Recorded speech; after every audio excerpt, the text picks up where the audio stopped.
계속해서 박수치면서 찬양합시다. 갈 길을 밝히 보이시니.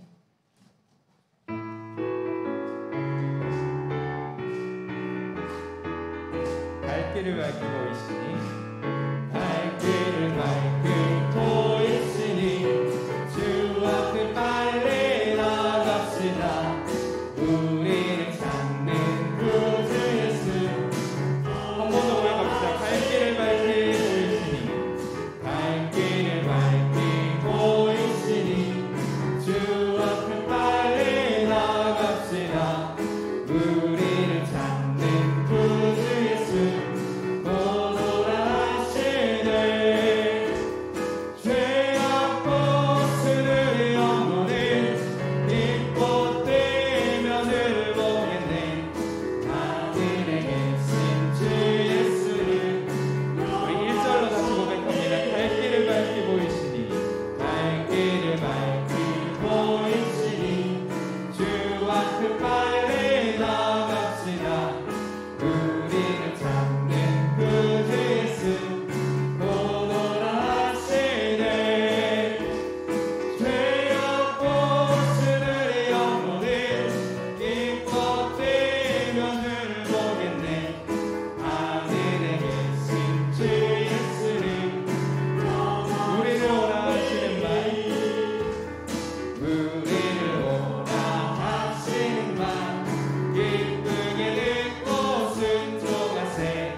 우리에게 축복하신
나는 예배자입니다.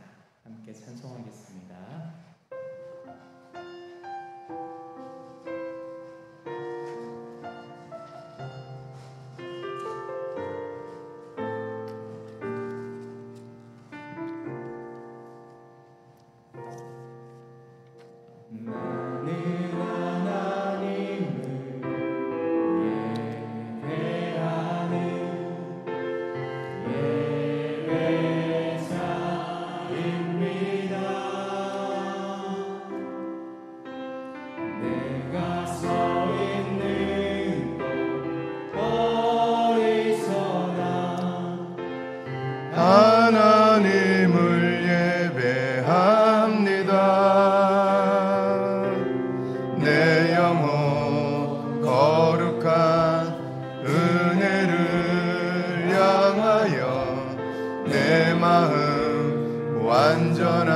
하나님 향하여 이곳에서 바로 이 시간 하나님을 예배하. 우리 다시 한번 찬양합니다. 나는 하나님을 예배하는, 나는 하나님을 예배하는 예배자입니다.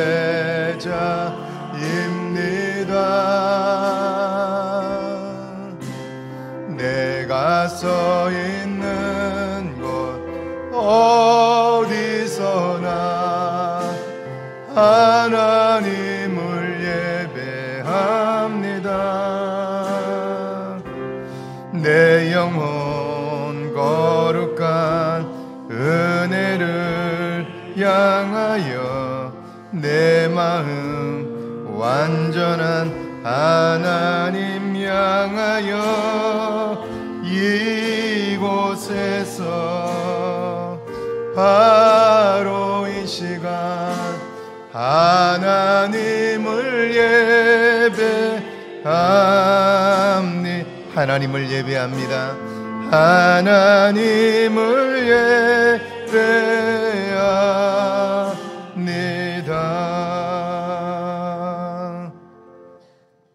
이제 여호와께서 말씀하시나니 그는 태에서부터 나를 그의 종으로 지으신 이시요 야곱을 그에게로 돌아오게 하시는 이시니 이스라엘이 그에게로 모이는도다. 그러므로 내가 여호와 보시기에 영화롭게 되었으며 나의 하나님은 나의 힘이 되셨도다. 아멘. 전능하신 하나님, 이 시간 저희들의 예배를 기뻐받아 주옵소서. 지난 한 주간을 살면서 하나님의 은혜로 산 것을 알게 하시고 순간마다 때마다 하나님의 도우심을 보게 하셨으니 감사합니다. 그 은혜와 감격을 가지고 나온 거룩한 종들의 마음을 받아주시고 하늘의 거룩한 은혜로 덧입히사 하나님의 기쁨 되게 하옵소서. 성령 하나님, 그러나 부족한 것들이 있고 허물들이 있사오니 주의 피로 덮으시고 깨끗게 하사 하나님께 온전히 드려질 제물 되게 하옵소서. 하나님께만 영광을 돌리게 하시고 우리를 통하여 하나님의 기쁨이 올려지게 하옵소서. 예수님의 이름으로 기원하옵나이다. 아멘. 찬송가 3장 하나님께 드립니다.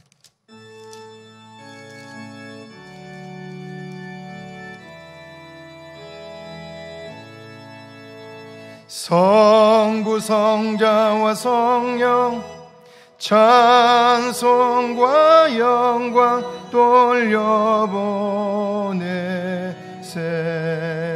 대초로 지금까지 또 영원 무궁토록 성삼위께 영광 영광. 아멘. 교동문 47번 시편 105편 말씀입니다. 교동문 47번 시편 105편 말씀 교독합니다. 여호와께 감사하고 그의 이름을 불러 아뢰며 그가 하는 일을 만민 중에 알게 할지어다.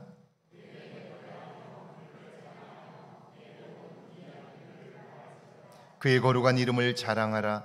여호와를 구하는 자들은 마음이 즐거울지로다.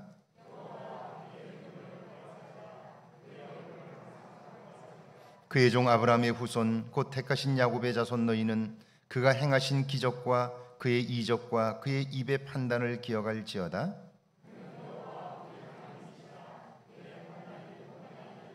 그는 그의 언약 곧 천대에 걸쳐 명령하신 말씀을 영원히 기억하셨으니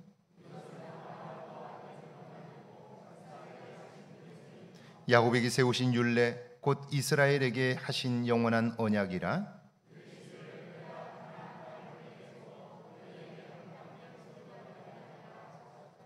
아멘. 사도신경으로 우리의 신앙을 고백합니다. 전능하사 천지를 만드신 하나님 아버지를 내가 믿사오며 그 외아들 우리 주 예수 그리스도를 믿사오니 이는 성령으로 잉태하사 동정녀 마리아에게 나시고 본디오 빌라도에게 고난을 받으사 십자가에 못 박혀 죽으시고 장사한 지 사흘 만에 죽은 자 가운데서 다시 살아나셨으며 하늘에 오르사 전능하신 하나님 우편에 앉아 계시다가 저리로서 산 자와 죽은 자를 심판하러 오시리라.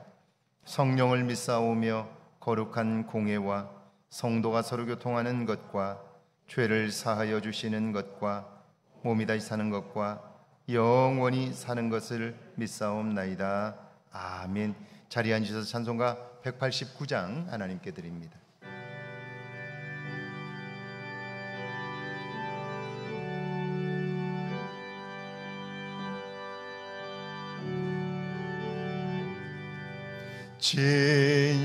진실하신 주 성령 성도 곁에 계시사 순례길을 갈 때에 손을 잡아 주소서. 모든 고난 사람들 기쁜 소식 들으니 성령 말씀하기를 나를 따라오너라. 어디에나 계신 주 나를 도와 주시사 어둠 속을 헤맬 때 홀로 두지 마소서. 풍랑심이 일어나 소망 끊어질 때에 성령 말씀하기를 나를 따라오너라. 모든 수고 끝나고 편히 쉬기 원할 때 하늘나라 밖에는 참된 위로 없도다. 주만 의지하고서 요단강을 건널 때 성령 말씀하기를 나를 따라오너라.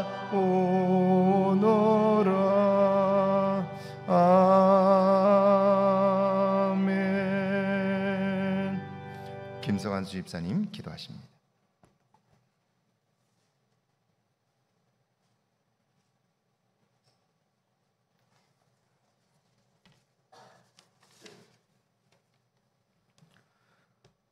풍요로운 결실을 맺기 위하여 이 무더운 일기 속에서 모든 생물을 자라게 하시고 햇빛과 비를 주셔서 귀한 열매를 맺을 수 있도록 성장하게 하신 하나님 감사합니다. 우리의 영과 육도 강건하여 귀한 열매 맺게 하옵소서. 주님, 저희들 한 주간도 육신의 일을 위하여 엿새 동안 힘써 일하고 오늘 주의 거룩한 날 하나님 아버지 앞에 나와 예배드림을 감사드립니다. 세상에서 분주히 살면서 하나님을 가까이 하지 못하고 우리의 믿음 없음을 불쌍히 여기시고 용서하옵소서. 더욱 성숙한 믿음과 은혜로 채워주시옵소서. 지극히 작은 것 하나에도 감사하게 하시고 하나님의 영광을 위해 살게 하옵소서.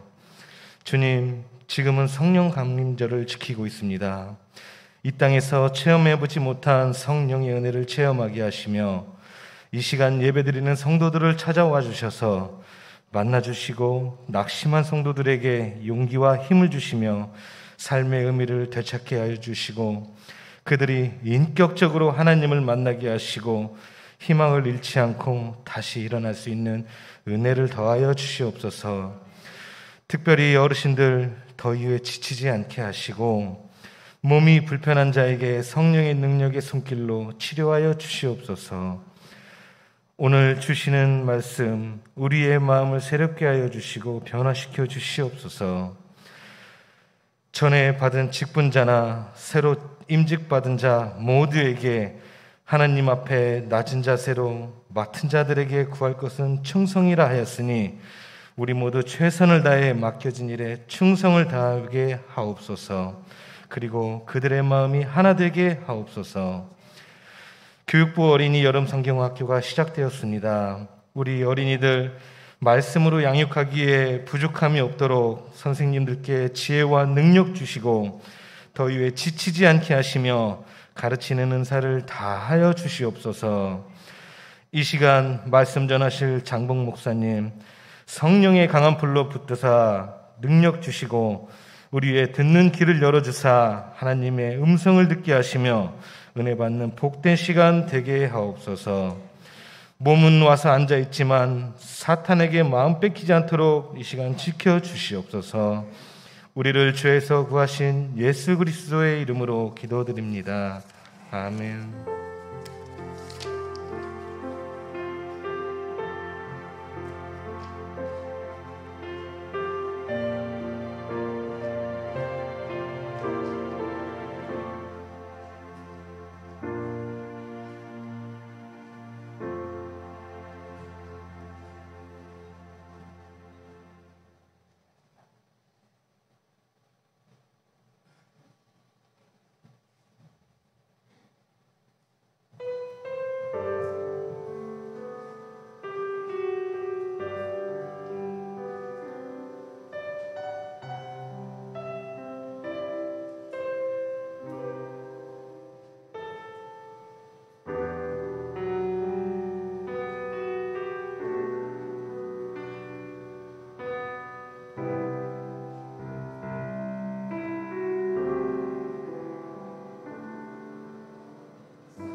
아멘. 우리 경례 박사까지 고맙습니다. 맞습니다. 할렐루야. 예배 오신 여러분들을 주의 이름으로 환영합니다. 우리 오랜만에 다리 다치셔서 못 오셨는데 이충근 집사님 저 뒤에 오셨습니다. 우리 경례 박사 한번 할까요? 고맙습니다. 네, 고맙습니다. 고맙습니다. 오늘은 성령 강림 후 9번째 주일입니다. 성령의 도우심이 없다면 우리는 결코 영적인 삶을 살 수가 없습니다. 성령께서 알게 하시고 깨닫게 하시고 이끄시기에 우리는 우리의 한계를 넘어설 수 있습니다. 이번 한 주도 성령의 하나님과 동행하시는 여러분들이 되기를 바랍니다. 지난주 맥주감사주일에 은혜 주신 하나님께 감사드리고 귀한 예물을 봉헌해 주신 여러분 삶에도 풍성함이 있기를 원합니다. 월삭 기도회가 8월 1일 다음 주일입니다. 오전 5시 전체 찬양팀 주관으로 있습니다. 무더위가 시작이 되었습니다. 각 공간, 교회 안의 공간들을 사용하시고 마지막 나오시는 분들은 꼭 기억하시고 에어컨과 전등을 꺼주시기를 바랍니다. 코로나19 거리두기 단계가 2단계로 격상되면서 점심에 필요한 인원들을 식사를 제공했는데 이제 더 이상 할 수 없게 되었습니다. 각 부서별로 팀별로 해주시기를 바랍니다. 교육부서 여름 행사 아래와 같습니다. 계속되고 있는데 여러분 기도해 주시기를 바랍니다. 2부 예배 후에 1시에 당회실에서 정기당회로 만나도록 하겠습니다.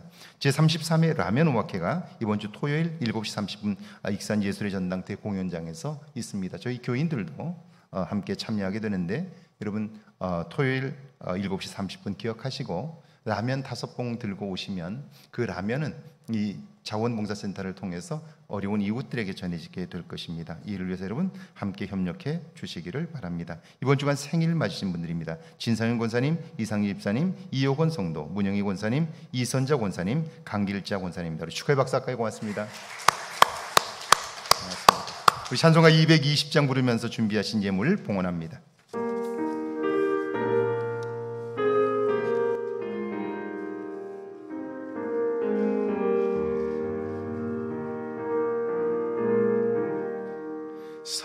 사랑하는 주님 앞에 형제자매 한자리에 크신 은혜 생각하며 즐거운 찬송 부르네.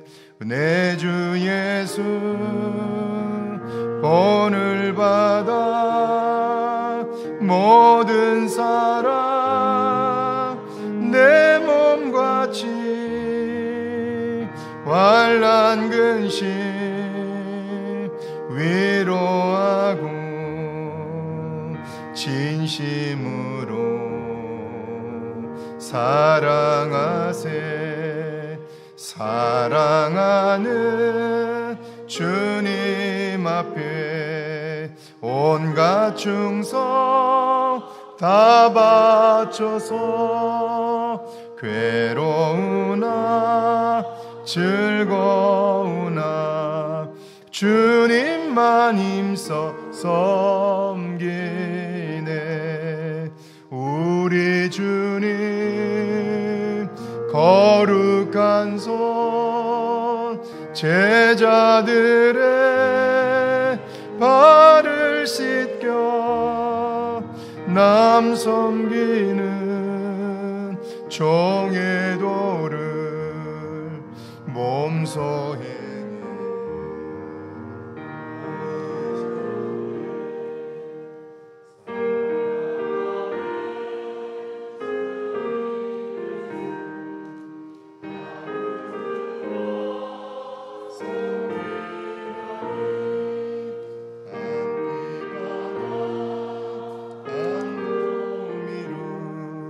형제여 친구들이여 한마음같이 친밀하고 마음으로 하나 되어 우리 주님 크신 뜻은 주성으로 준행하세. 아멘. 생일 감사예물 천진우 장로님, 서선옥 권사님 하나님께 감사합니다. 성화승 권사님 추도 감사예물, 전영희 목사님 감사예물, 건강을 회복 주셔서 감사합니다. 이정국 장로님, 박혜정 권사님, 문종숙 권사님, 주님 인도하심 감사합니다. 박선호, 신미선 집사님, 범사에 감사합니다. 손말순 권사님, 김충영 집사님, 우리 가정의 평안을 주셔서 감사합니다. 박정순, 남궁선 집사님 하나님께 감사합니다. 이충근 집사님 감사예물, 하나님께 감사합니다. 김지은, 황대성 집사님 감사예물, 무명으로 저를 사용하고 인도해 주시는 것을 감사합니다. 권인영 성도 감사예물, 주정예물, 박선호 신미선 집사님, 박현순 집사님 선교예물, 맥주 감사주일 예물 드렸습니다. 1000번째 예물 드렸습니다. 기도합니다. 전능하신 하나님 아버지, 은혜와 사랑을 감사합니다. 죄를 사랑하사 함께 하시고 하나님의 도움을 보게 하시나니 평생을 사는 동안 주의 은혜 안의 삶을 알게 하시니 우리의 삶이 주의 안에서 새로워지게 하옵소서. 날마다 눈을 열어 보게 하시고 마음을 열어 느끼게 하시고 귀를 열어 듣게 하셔서 하나님의 함께 하심을 발견하게 하옵소서. 그 하나님으로 인하여 우리의 삶에 큰 기쁨이 있게 하시고 하나님의 도움을 보기에 부족함이 없도록 주여 역사하여 주옵소서. 말씀에 순종하여 드리지는 예물들을 기뻐받아 주옵소서. 10의 1조와 주정예물과 주일 예물을 드립니다. 여러 모양으로 감사하는 손길들을 기억하시고 감사함으로 인한 기쁨이 우리 속에 더욱 풍성하게 하시고 하나님의 이끄시는 손길을 발견하도록 축복하여 주옵소서. 주님, 특별히 건강 때문에 하나님 염려하고 하나님 어려움 가운데 있었으나 주께서 회복시켜 주시고 이제는 하나님 활동할 수 있도록 도우시나니 감사합니다. 마지막까지 후유증이 없게 하시고 온전히 회복되게 하셔서 하나님의 놀랍고 큰 은혜의 손길을 보게 하옵소서. 무엇보다도 믿음으로 인하여 담대함을 주시고 하나님과의 관계가 더욱더 돈독해지게 하시고 어렵고 힘겨운 삶 속에 도우시는 하나님의 손길을 보게 하옵소서. 주님을 의지하는 종들에게 은혜를 베푸시고 평생에 하나님의 찬송이 되게 하옵소서. 선교 예물을 드리나니 주여 함께 해주시고 맥주 감사주일과 특별히 마음의 소원을 갖고 드리는 1000번째 예물을 받아 주옵소서. 주님께로부터 온 모든 것들을 주께 돌려드리는 종들에게 은혜를 베푸시고 평생을 사는 동안 부족함이 없도록 넉넉히 채워 주옵소서. 육체뿐 아니라 마음이 새로워지게 하시고 영혼이 하나님 갈급함이 없게 하셔서 만족한 삶, 기쁨의 삶을 경험하도록 축복하여 주옵소서. 예수님의 이름으로 기도하옵나이다. 아멘.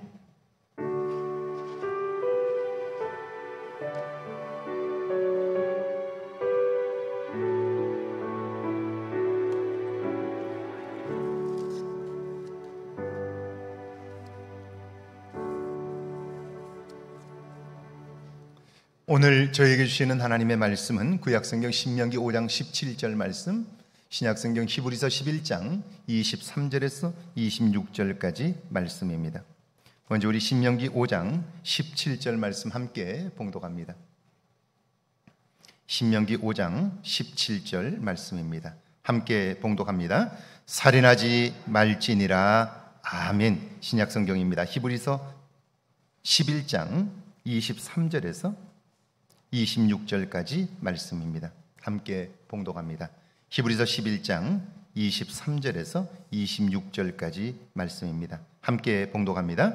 믿음으로 모세가 낳았을 때에 그 부모가 아름다운 아이임을 보고 석 달 동안 숨겨 왕의 명령을 무서워하지 아니하였으며 믿음으로 모세는 장성하여 바로의 공주의 아들이라 칭함받기를 거절하고 도리어 하나님의 백성과 함께 고난받기를 잠시 죄악의 낙을 누리는 것보다 더 좋아하고 그리스도를 위하여 받는 수모를 애굽의 모든 보화보다 더 큰 재물로 여겼으니 이는 상 주심을 바라봄이라. 아멘. 하나님의 말씀입니다. 할렐루야.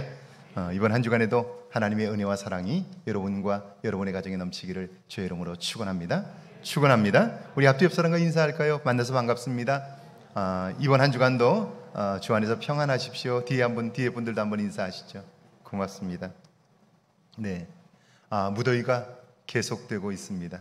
더위에 건강 유의하실 수 있기를 바라고 특별히 나이 드신 어른들 건강 유의하시고 늘 밖에 나가서 오래 계시지 말고 서늘한 곳에서 더위를 피할 수 있기를 바랍니다.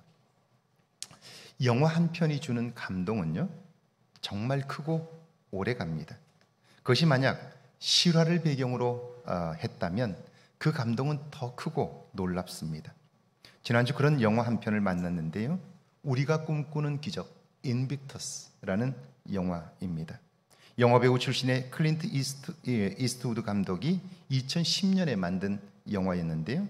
남아프리카 공화국의 넬슨 만델라 대통령의 삶을 영화로 만든 것입니다. 남아프리카 공화국은요, 영국의 식민지로 오랫동안 지배를 받아왔습니다. 이후 백인들이 정권을 잡았는데요. 그들이 저항하는 사람들은 하나같이 옥에 갇히고 어려움을 겪었습니다. 넬슨 만델라도 27년의 감옥 생활을 마치고 풀려났고요. 1994년 남아공 최초의 자유선거를 통해 대통령에 당선이 되었습니다. 그러나 50년 넘게 이어진 인종차별 정책으로 나라는 흑인과 백인으로 나뉘었고요. 그리고 그 나뉜 상태에서 백인들이 모든 걸 쥐고 있었기 때문에 엄청난 어려움을 겪고 있는 상태였습니다. 흑인인 넬슨 만델라가 대통령에 당선되었지만 경찰, 군대, 경제 등은 여전히 소수의 백인들이 주도권을 잡고 있었습니다. 그러니까 갈등이 심하고 이 문제를 해결하지 않는 한 변화도 불가능한 상태였습니다. 이때 넬슨 만델라 대통령의 눈에 들어온 것이 바로 럭비 월드컵이었습니다. 럭비는 원래 백인들의 스포츠였고요. 국가 대표팀인 스프링복스 역시 백인 선수들로만 구성이 되었습니다. 그러니까 흑인들로부터 전혀 응원을 받지 못했고요. 흑인들이 백인들을 미워하게 되니까요. 국가대항 경기가 열려도 자기 나라 대표 선수를 응원하는 게 아니라 오히려 반대편 선수들을 응원하는 일들이 벌어지는 거예요. 이제 흑인 대통령이 되었으니까 어떻습니까? 체육위원회 위원들이 모두 다 흑인들로 교체가 되었고요. 그들은 제일 먼저 팀의 이름이나 유니폼의 색깔 등을 전부 바꾸기로 그렇게 결의를 한 거예요. 백인들의 입장에서 보면 자기들이 좋아하는 전통 있는 유니폼과 그 색깔들을 흑인들이 마음대로 바꾸어 버린 거예요. 그렇게 결정을 해버린 거예요. 그때 대통령이 그들을 찾아갑니다. 가서는 나도 백인들 때문에 27년이나 감옥 생활을 했습니다. 미움과 증오는 그들이 아니라 나를 파괴합니다. 이제는 용서와 화해로 우리의 미래를 열어야 합니다. 그러니까 그들이 미워서 내린 결정들을 바꾸어 달라고 그렇게 정중하게 요청을 한 거죠. 그 말에 감동을 받은 흑인들이 자신들의 결정을 철회합니다. 이제 대통령은요, 럭비팀 주장에게 만나자고 직접 전화를 합니다. 그리고 만나는데요, 제일 먼저 그 럭비팀의 주장을 만난 그 대통령이 그에게 했던 첫 번째 말이 무엇인 줄 아세요? 그를 만나자마자 대통령은 지난번 다친 발목은 어떠냐고 묻습니다. 예상치 못한 얘기지요. 게다가 럭비팀 선수들의 이름을 한 명씩 호명하고 그리고 우리가 럭비 월드컵에서 우승해야 하는 이유를 설명합니다. 그것은 럭비 월드컵이 단지 스포츠가 아니라 나뉘어진 백성들의 마음을 하나로 묶어줄 수 있는 동아줄이기 때문이라고. 이 경기를 통해서 여러분들이 우승을 할 수 있다면 그 우승하는 과정을 통해서 서로 미워하고 증오했던 마음들이 하나 되기 위하여 너무나 소중한 경기라고, 이 경기에서 이겨달라고 그렇게 부탁을 하는 거예요.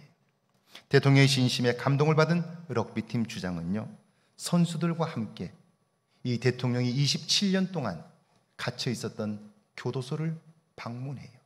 그리고는 여기저기 둘러보게 되는데요, 좁은 공간에서 운동도 할 수 없는 그곳에서 27년을 견뎌냈다는 사실에 선수들이 모두 다 감동을 받게 돼요. 그리고는 이 주장은 선수들에게 이번 우리가 참여하는 월드컵은 백성들의 갈라진 마음을 하나로 묶는 것이고 이것이 우리의 조국의 미래가 달려있는 일이라고 설득을 하게 돼요.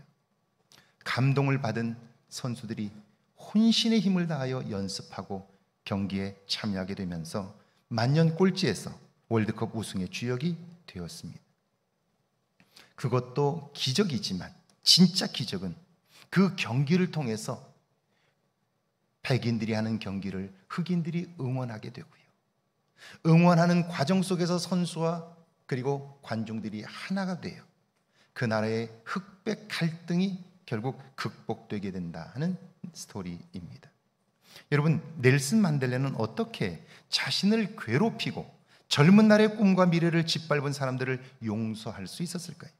그는 어떻게 갈라진 국민들의 마음을 하나로 묶어내며 기적을 일궈낼 수 있었을까요? 그가 럭비부 주장에게 묻습니다. 자네는 리더십이 뭐라고 생각하나?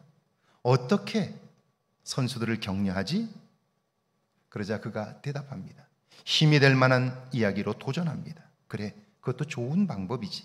하지만 그것으로는 그 사람 개인 속에 숨겨진 그 능력까지 끌어낼 수는 없어. 그러면서 놀라운 이야기를, 비결을 이야기해줘요.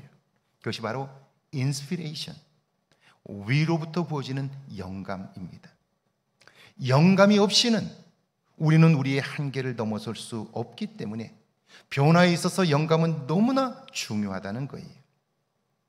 그렇다면 그 영감은 언제 얻을 수 있을까요? 넬슨 만델라는 이렇게 말합니다. 생명을 사랑할 때, 한 생명을 진심으로 사랑할 때, 그때 한 생명을 차보다 더 귀하게 여길 때 위로부터 부어지는 것, 그것이 바로 인스피레이션, 영감이라고 하는 거예요.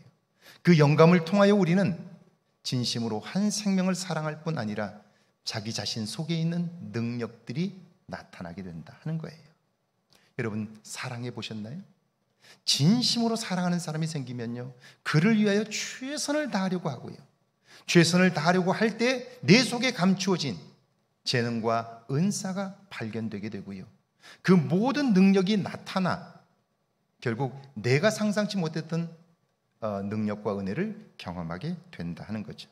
오늘 구약의 본문인데요, 신명기 5장 17절입니다. 같이 한번 읽습니다. 살인하지 말지니라. 성경에는 살인한다는 단어가 크게 두 가지입니다. 일반적으로는 하라그를 사용하는데요, 실수로 사람을 죽이거나 갈등 상황에서 우발적으로 벌어지는 사건을 이야기합니다. 그런데 10계명 중 6계명에서 말하는 살인한다는 것은요, 그것과는 또 다른 차원의 이야기입니다. 이때 살인한다는 말은 그 마음속에 미움과 증오, 분노와 탐욕이 도사리고 있습니다. 그것이 동기가 되어 살인하는 것을 말하는 거예요. 이런 살인은 개인뿐 아니라 공동체를 파괴합니다. 있어서는 안 되는 일이죠. 그래서 하나님은요, 엄격하게 살인을 금지했는데, 그런데 사람들은 끊임없이 그 6계명을 어겼습니다. 성경에 나오는 이런 대표적인 경우가 다윗과 밧세바 사건입니다. 그 사건의 출발을 성경은 이렇게 시작합니다. 그 해가 돌아와 왕들이 출전할 때가 되매 다윗이 요압과 그에게 있는 그의 부하들과 온 이스라엘 군대를 보내니 그들이 암몬 자손을 멸하고 랍바를 에워쌌고 다윗은 예루살렘에 그대로 있더라. 그래요. 이스라엘은요, 1년에 우기와 건기로 나눕니다. 비가 오는 때와 비가 오지 않는 때로 나눌 수 있어요. 우기에는 비가 와서 물이 범람하고 온탕 진흙탕이 됩니다. 그러니까 이 전차가 움직여야, 또 보병들이 움직여야 전쟁이 되잖아요. 그런데 비가 오면 온통 진흙탕이 되어서 움직일 수가 없어요. 전차가 바퀴가 빠지니까 이동을 할 수가 없어요. 그래서 전쟁을 아예 할 수가 없는 거예요. 당시 전쟁은 왕이 앞장섭니다. 병사들의 사기를 돋구고 진두지휘하는 거예요. 이제 우기가 끝나고 건기가 돌아왔어요.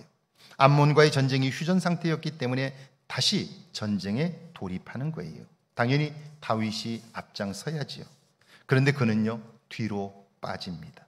부하들을 보내 전쟁하게 했고요, 그는 궁궐에 그대로 남아 있습니다. 여러분, 성경이 이렇게 이런 내용을 길게 설명하는 이유가 뭘까요? 이 사건 이후에 바로 다윗이 밧세바를 범하는 사건이 나오는데, 그것은 우발적인 일이 아니라는 거예요.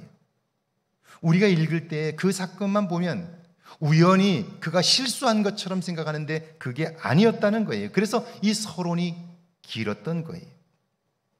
궁궐에 남아있던 다윗은 목욕하는 밧세바를 보았어요. 궁금할 수 있어요. 그러나 거기서 멈춰야죠. 그런데 아니에요. 불러오라고 그래요. 왕이니까, 왕이 명령하니까 순종할 수밖에 없지요. 이유는 누군지 궁금하다는 거예요. 왕이 알고 싶으니까 그를 데려왔어요. 와서 물었더니 그는 다윗의 충성스러운 부하 우리아의 아내입니다. 이제 알았지요. 궁금하게 풀렸죠? 그럼 여기서 멈춰야 돼요. 그런데 다윗은요, 자신의 욕망을 멈출 내적인 힘이 없었던 거예요. 그러니까 알고 싶은 호기심, 그 충동을 이기지 못하고 그를 불러오게 했고요. 불러와서 알았다면 이제는 거기서 멈춰야 돼요. 그런데 멈출 수가 없었던 거예요. 그리고는 결국 그 사건, 그녀를 범하고 말았어요. 그런데 죄는 거기서 멈추지 않습니다. 완전 범죄를 만들려고 전쟁터에 나간 우리아를 불러들입니다. 그리고 자신의 각본대로 실행을 했지만 뜻대로 되지 않자 교묘하게 우리아를 살인 교사합니다. 적진에 깊이 들어갔다가 우리아만 두고 후퇴하게 한 거예요. 결국 우리아는 그곳에서 죽임을 당하게 됐죠. 아무도 모릅니다. 은밀하게 했으니까요. 누구도 알지 못해요. 그러나 하나님이 아신다는 사실을 잊을 정도로 다윗은 지금 하나님에게서 멀어져 있었던 거예요. 결국 이 사건은 우연히 실수로 벌어진 일이 아니라 결국 다윗의 영적인 상태를 말해주고 있는 거죠. 하나님을 의식하지 못할 정도로 다윗은 하나님에게서 멀어져 있었고요. 그의 내면은 작은 궁금증 하나 차단할 수 없을 만큼 충동적이 되어 있었다 하는 거예요. 자, 그러니까 살면서 6계명을 지킨다 하는 것은요, 쉽지 않습니다. 하나님의 말씀대로 순종하며 산다는 것은 내 생각과 뜻대로 되지를 않습니다. 이런 현실에서 우리는 어떻게 그 말씀에 순종할 수 있을까요? 내 안의 미움과 욕망과 불신을 이길 수 있을까요? 다윗이 자기를 죽이려 했던 사울왕을 죽일 기회가 있었지만 뽑았던 칼을 다시 칼집에 꽂았던 때가 있습니다.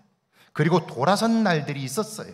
어떻게 그럴 수 있을까요? 똑같은 사람인데, 그때는 그럴 수 있었는데 왜 지금은 그렇게 할 수 없었을까요?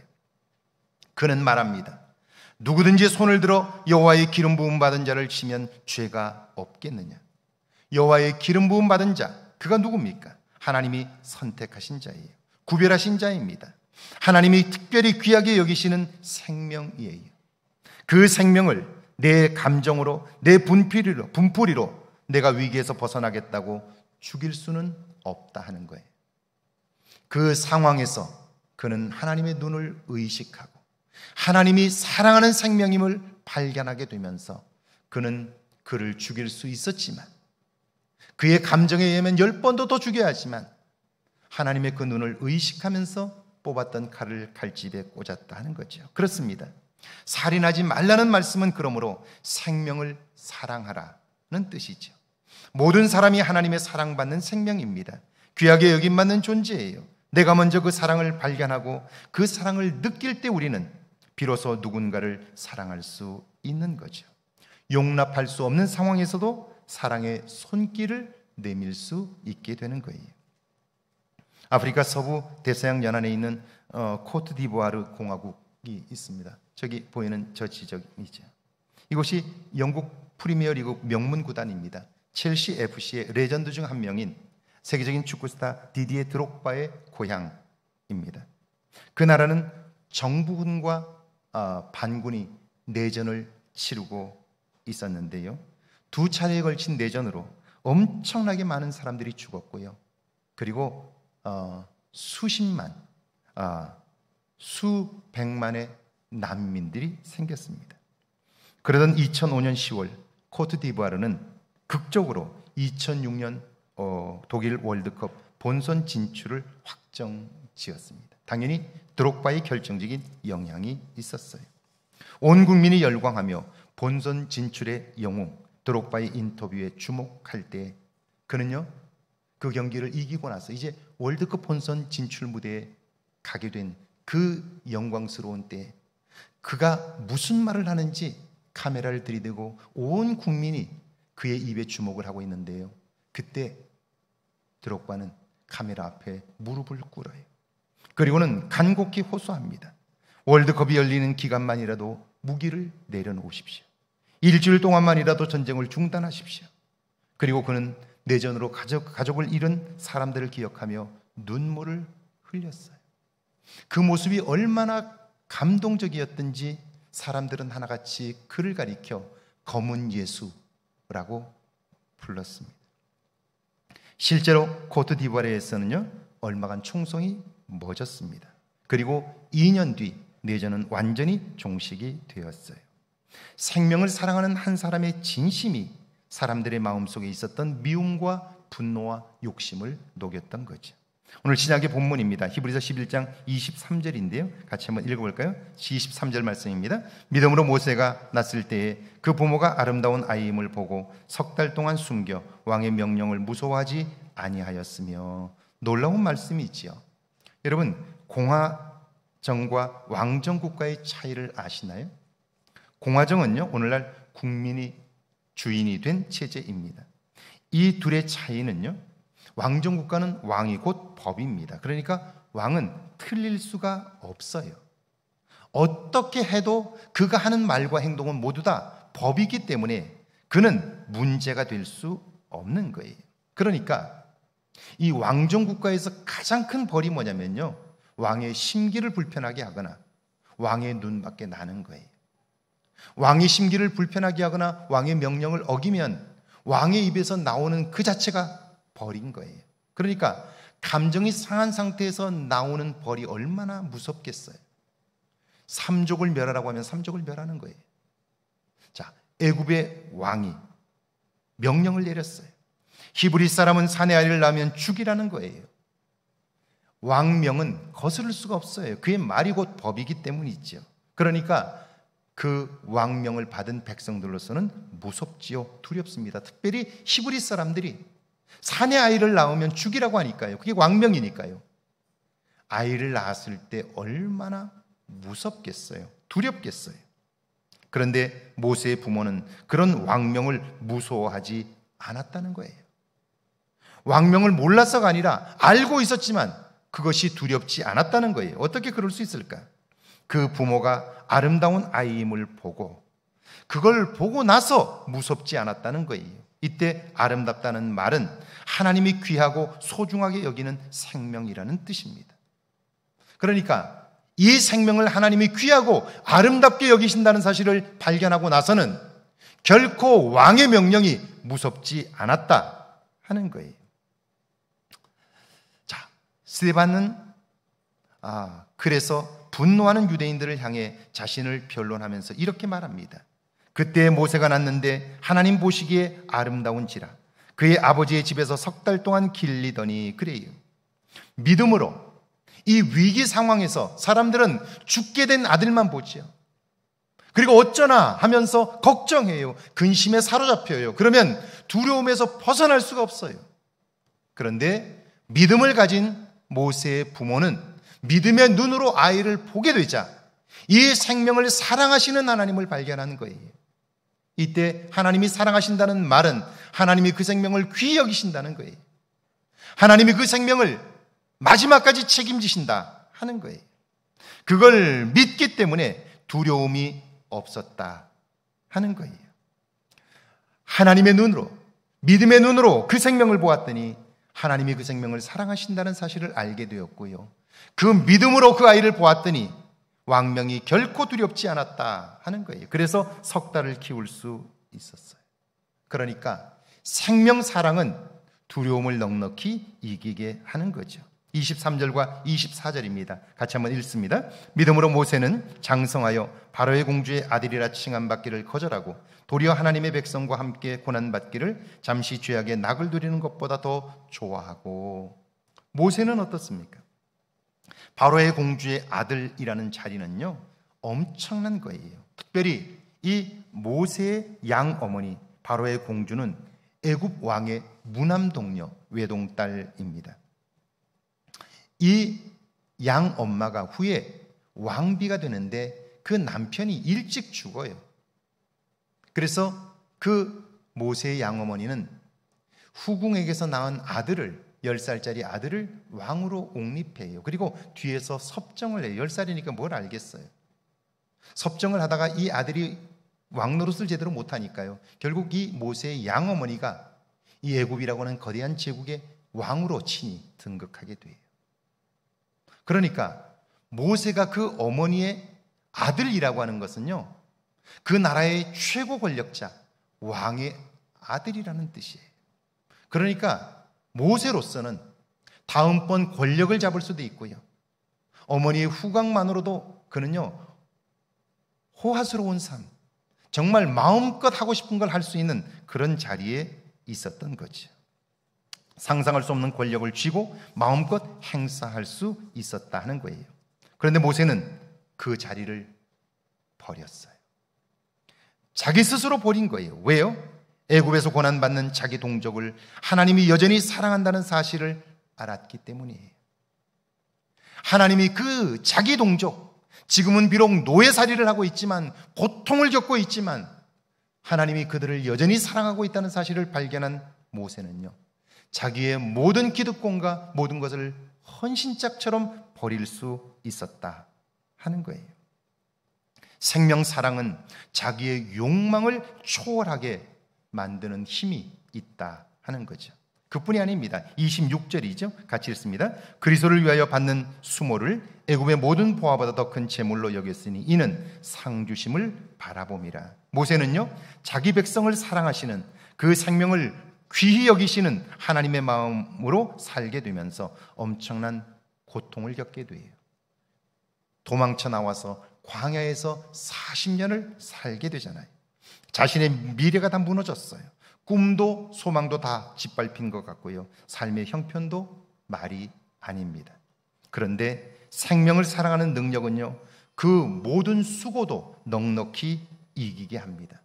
참고 견딜 수 있게 하는 거예요. 제가 저희 부모님 세대, 특별히 제 어머니와 같은 연배의 분들이 얼마나 많은 어려움을 겪었는지를 알고 있어요. 저희 어머님을 포함해서 제 어머니 세대의 분들은요, 정말 어려운 시기, 내면을 가꾸지 못한 우리 아버지 세대들 때문에 너무나 큰 고통들을 겪었어요.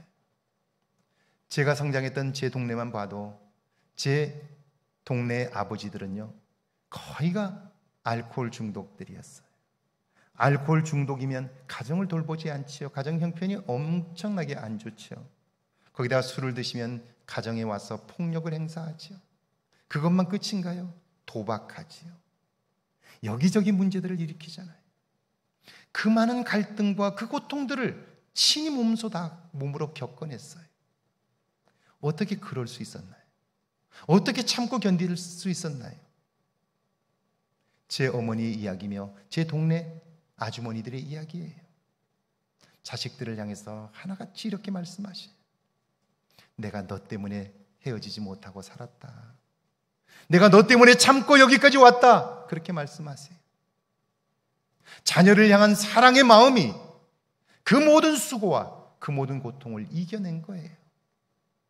생명을 사랑하는 마음은요, 수모도 참게 하고요, 그리고 어려움도 능히 이기게 하는 거예요. 그저 참고 견딜 뿐 아니라 진심으로 사랑을 하면요, 그리고 그 사랑이 점점 커지게 될 때 그는 기쁘게 그 일을 감당할 수 있는 거죠. 사도행전 7장에 보면 예수를 믿고 전한다는 이유로 공회에 끌려온 스데반은 그들이 자기를 죽이려 한다는 사실을 알면서도 그들을 형제들이라고 부릅니다. 그들이 스데반을 다그치고 모함함에도 그의 얼굴은 천사와 같았다 하는 거예요. 그뿐이 아닙니다. 스데반이 유대인들의 죄악을 낱낱이 들추자 그들은 분노하며 돌로 스데반을 칩니다. 스데반은 피투성이가 되었겠지요. 그런데요, 억울하게 죽임을 당하는 그의 입에서 나온 말들은 놀랍습니다. 주 예수여, 나의 영혼을 받아 주옵소서. 무릎을 꿇고 크게 불러 이르되 주여, 이 죄를 저들에게 돌리지 마옵소서. 마지막까지 생명을 사랑하는 마음이 그 모든 고통과 수모와 억울함을 이기게 했고요. 그런 그의 모습을 본 한 사람, 사울이라는 청년이 그 스데반의 모습에 감동을 받고요. 결국 하나님의 부름을 받아 위대한 사도로 변모되게 되는데요. 저도 사도 바울의 신학을 공부하면서 발견한 게 하나 있어요. 그게 뭐냐면요, 바울의 신학은 스데반의 설교를 벗어나지 못해요. 스데반의 설교가 결국 그의 신학의 전부예요. 바울은 그가 목격한 억울하게 돌에 맞아 피투성이가 되면서도 천사의 얼굴과 같았던 그의 모습, 그리고 마지막 죽어가면서까지 자기를 돌로 치는 자를 용서하도록 하나님께 기도했던 그 모습, 그 모습을 기억하고 있는 거예요. 한 생명을 사랑하는 일은 그 생명을 하나님이 얼마나 사랑하는가를 발견하면서 능력으로 내게 나타나는 거예요. 그리고 그 마음으로 한 생명을 사랑하게 될 때 그 생명 사랑은 내 삶의 능력이 되어 수모와 어려움과 고통을 넉넉히 이길 뿐 아니라 어떤 일을 만나도 기쁨으로 그 일을 감당하고요, 행복할 수 있게 되는 거죠. 왜냐하면 스데반이 마지막 그가 죽음 직전에 보았던 나를 맞이하시는 일어선 주님을 보았기 때문이지요. 나를 사랑하셔서 나를 위하여 목숨을 주셨던 그분이 이제 나의 올 것을 기대하고 계시며 내가 생명을 마치는 날 기뻐하며 나를 맞으시는 모습을 그가 눈으로 보고 있기에, 여러분, 생명을 사랑하는 일은 우리 안에 능력되어 우리로 하여금 가장 아름다운 삶, 위대한 인생을 살게 하는 거죠.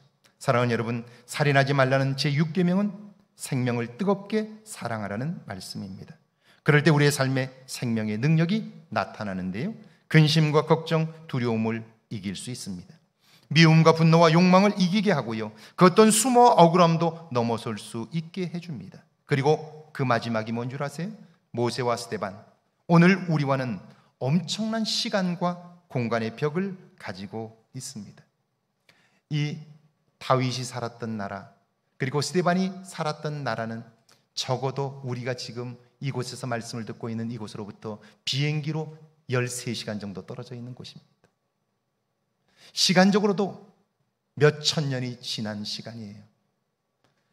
그 먼 곳에서 그 오래전에 일어났던 일들이 오늘 이곳에서 선포되고 있다는 것은요, 그들의 삶이 얼마나 위대한가를 보여주는 거예요. 그런데 그들 개인이 위대한 것이 아니라 그들이 가지고 있었던 믿음으로 보았던 하나님의 소중한 생명, 그리고 그들을 향한 생명 사랑이 결국 그들이 벌써 수천 년 전에 죽었으나 오늘까지 우리에게 전해지고 있는 거예요. 사랑의 능력이 얼마나 큰가를 보여주고 있는 거죠. 생명 사랑으로 우리의 이름이 하나님의 역사에 기록될 수 있기를 주의 이름으로 축원합니다. 우리 찬양하고 기도합니다.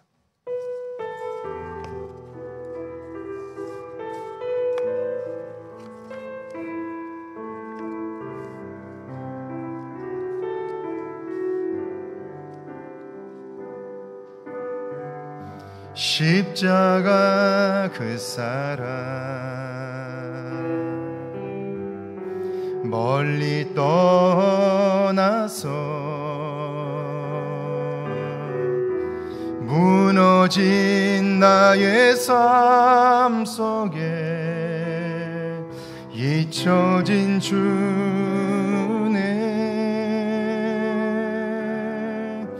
돌 같은 내 마음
주님의 자녀라.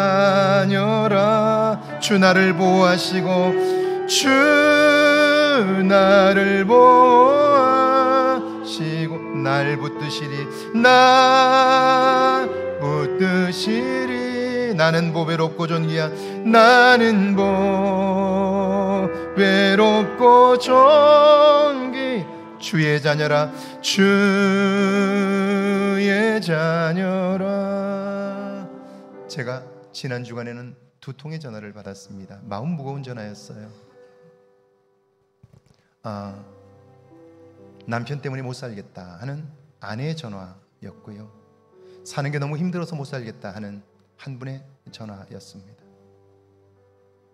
남편 때문에 평생을 힘들게 살았는데 이젠 더 이상 못 참겠다고, 못 살겠다고 울면서 이야기를 해요.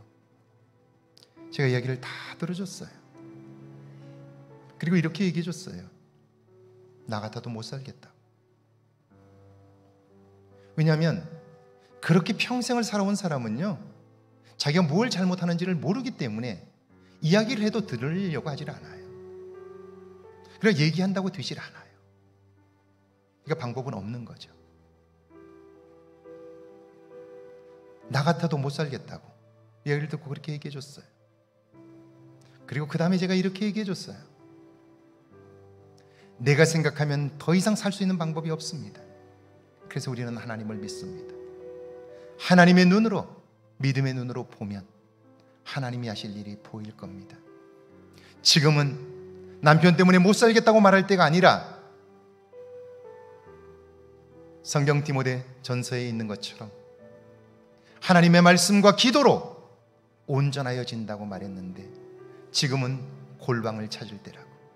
누구에게 이 이야기를 하는 것이 아니라 잠시 그것은 시원할 수 있지만 그것은 결코 문제를 해결할 수 있는 것이 아니라고. 나도 그 문제를 해결해 줄 수 없다. 그러나 지금 조용히 골방을 찾아 하나님께 도움을 구하면 하나님께서 문제를 해결할 방법을 주실 거라. 사는 게 너무 힘들다고, 도저히 못 살겠다고 말하는 분에게도 그 얘기를 다 들어주고 제가 똑같은 얘기를 했어요. 나 같아도 못 살 것 같다. 자, 생각해 보세요. 우리는 그걸 곰곰이 생각해요. 깊이 묵상해요. 여러분, 100년, 1000년을 묵상해 보세요. 해답이 있는가? 없어요. 해답은 오직 하나밖에 없어요. 하나님의 눈으로, 믿음의 눈으로 그 문제를 보면 해답이 보이기 시작해요. 그것 말고 다른 방법은 없어요. 그래서 제가 이야기를 한 거예요. 골방에 들어가라고. 그런데 골방에는요, 들어가 본 사람만이 들어갈 수 있어요. 기도해 본 사람만이 기도할 수 있어요. 평생을 기도해 보지 않았는데, 내 지식으로, 내 판단으로만 살았는데 여러분, 골방에 들어갈 수 있겠어요? 들어간다고 해서 오래 있을 수 있겠어요? 그래서 제가 이렇게 얘기해 줬어요. 골방에 들어가서 기도하려고 하지 말고 앉아서 찬송을 부르라고. 계속해서 찬송을 부르라고. 성령께서 내 입에서 기도가 나올 때까지 찬송만 부르라고. 그 자리를 떠나지 말고 계속해서 찬송을 부르라고. 그러면 성령께서 어느 순간 기도하게 하실 거라고. 그때 성령의 도움으로 기도해 보시라고. 문제의 해답이 보일 거라고. 여러분, 살인하지 말라는 말은 이미 우리 속에는 살인할 만한 준비들이 다 되어 있어요. 계기만 되면 우리는요, 그런 일들을 할 수 있다고 해요. 아담과 하와 이후에 최초의 살인 사건이 형제를 미워하는 일로부터 시작되었어요. 우리 오늘 말씀을 기억하면서요, 내 속에 하나님을 사랑하는 마음이, 생명을 향한 사랑이, 나를 사랑하시는 하나님을 향한 사랑이 있는지를 돌아보고요, 그 사랑의 마음으로 누군가를 사랑하며 살고 있는지요, 이 사랑의 마음이 있으면요 달라져요. 왜냐하면 사랑은 능력이기 때문에 그래요. 오늘 말씀을 기억하면서 한번 같이 기도할까요? 생명을 사랑하라 말씀하시는 하나님의 음성을 들으며 함께 기도합니다. 하나님 아버지, 이번 한 주간 저희들에게 또 한 번의 생명을 주시고 시간을 살게 하셨으니 감사합니다. 오늘 우리의 삶을 들여다볼 때 죽을 일밖에 하나님 아버지 없습니다. 죽을 일들로 가득히 있습니다. 주님, 이것도 문제고 저것도 문제입니다. 문제 아닌 것이 없습니다. 그러나 내게는 그 문제를 해결할 만한 능력이 없습니다. 그래서 더 참으로 어렵고 힘겹습니다. 두려워하고 근심하고 걱정하며 살아가고 있습니다. 주님, 이제는 돌아보게 하옵소서. 생명을 사랑하라 말씀하시며 우리를 향한 사랑을 멈추지 않으시는 하나님의 그 사랑을 발견하게 하옵소서. 생명을 사랑하시는 하나님을 만나 이제는 누군가를 향한 생명 사랑을 실천하게 하셔서 그 생명이 하나님 능력이 되어 미움과 분노를 이기게 하시고, 주님, 수모도 겪어내게 하시고 어떤 환난과 어려움 속에서도 기쁨으로 그 일을 감당할 수 있는 생명 사랑의 능력이 내 안에 있게 하옵소서.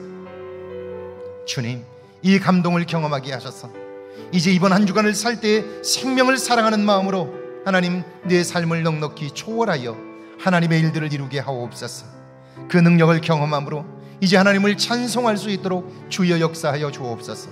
불평하고 원망하며 근심하고 두려워하는 자리에서 이제 하나님을 찬송하는 자리로 옮겨지게 하시고 우리의 마음에 새로운 능력이 임하게 하옵소서. 우리를 통한 하나님의 영광이 나타나게 하옵소서. 이번 한 주간 나를 사랑하시는 하나님의 사랑을 발견하게 하옵소서. 그 사랑을 발견함으로 이제 내 이웃들을 사랑함으로 생명 사랑을 이루어가는 거룩한 종들이 되게 하옵소서.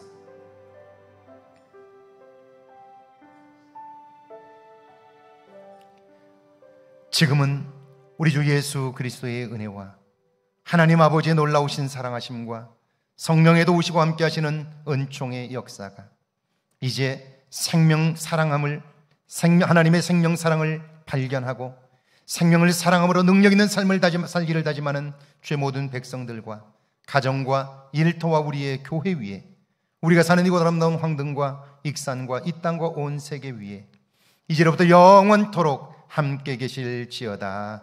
아멘.